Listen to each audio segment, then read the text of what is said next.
एक तरफ अफगानिस्तान में पाकिस्तानी राजदूत को मारने की कोशिश हुई तो दूसरी तरफ जापान ने तालिबान पर ऐलान कर दुनिया में हड़कंप मचा दिया। हड़कंप भी क्यों न मचे, आखिर जिस पाकिस्तान ने सोचा था कि अफगानिस्तान में तालिबान राज आने के बाद अब वो इस देश पर पर्दे के पीछे से राज करेगा, जिस पाकिस्तान ने ये सोचा था कि अफगानिस्तानियों पर वो और जुल्म करेंगे, अब हो उल्टा रहा है। भारत ने अफगानियों की मदद कर तालिबान को बता दिया कि बंदूक के दम पर जनता को नहीं परेशान कर सकते। और अब हिंदुस्तान टाइम्स की रिपोर्ट की माने जापान ने इस साल जब अफगानिस्तान में फिर से दूतावास खोलने पर विचार शुरू कर दिया है। जापान ने दूतावास खोलने के लिए भारत से सलाह ली थी ताकि जमीनी हालात की सटीक जानकारी ली जा सके। भारत ने इस साल जून 2022 में ही अपने दूतावास को सीमित रूप से खोल दिया था। भारत की सलाह के बाद जापान ने भी अपनी योजना को आगे बढ़ाया और 21 अक्टूबर को इसका ऐलान कर दिया। रिपोर्ट के मुताबिक भारत ने एक बार फिर से तालिबान राज में भी अफगानिस्तान में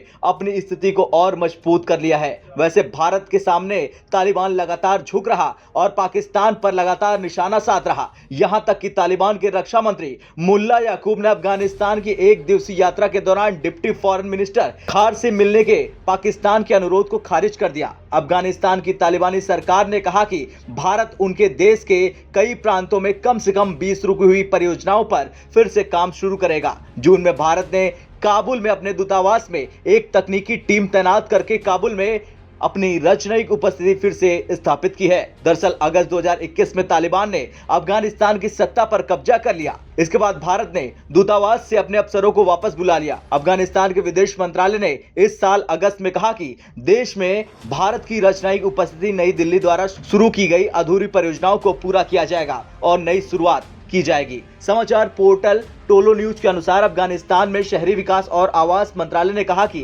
भारतीय प्रभारी भरत कुमार ने संबंधों में सुधार और देश में रुकी हुई परियोजनाओं को फिर से शुरू करने की रुचि जाहिर की है। कुमार ने शहरी विकास एवं आवास मंत्री हमदुल्ला नुमानी के साथ बैठक के दौरान ये टिप्पणी की। MUDH के अनुसार उम्मीद है कि भारत देश के कई प्रांतों में कम से कम 20 परियोजनाओं पर काम फिर से शुरू करेगा। अब ये कहना गलत नहीं होगा कि एक तरफ अफगान सीमा पर जहां पाकिस्तान और तालिबान के बीच जंग जैसे हालात है, वहीं राजधानी काबुल में पाकिस्तानी राजदूत को जान से मारने की कोशिश हुई। इस बीच भारत बहुत तेजी से तालिबानी सरकार में भी अपनी पकड़ को फिर से मजबूत कर चुका है। यही नहीं भारत की हरी झंडी दिखाने के बाद अब जापान भी अफगानिस्तान में दूतावास खोलने जा रहा है। ब्यूरो रिपोर्ट, भारत तक।